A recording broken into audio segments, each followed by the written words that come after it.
Researching human behavior in economics is one of my main academic interests, but today I wanted to look at the decision making in navigation by talking about a model that could explain how pedestrians get around cities.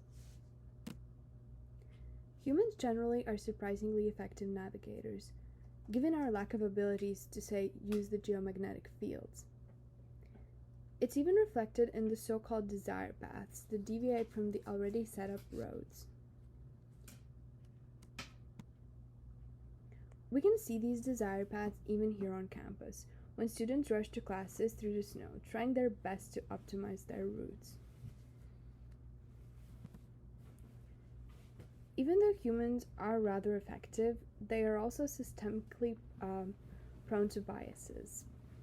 This graph reflects the difference between the shortest paths, seen in blue, and those chosen by the pedestrians of San Francisco.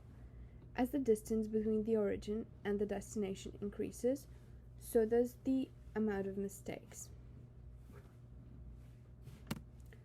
Funnily enough, I noticed a few less than optimal routes I was taking here on campus myself.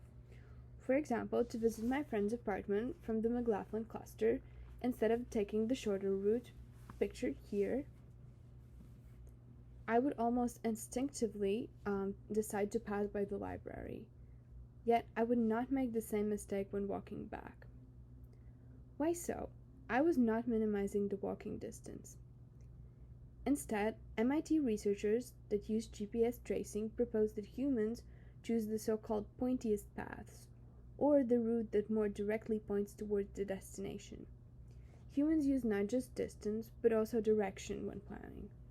It would explain why I would not want to start my walk by what I perceived to be walking away from my destination.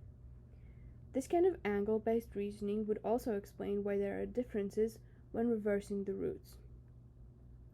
While this might just be a fun example, the research I did was one of the first of its kind with the ability to observe large data sets of natural walking patterns outside of a lab.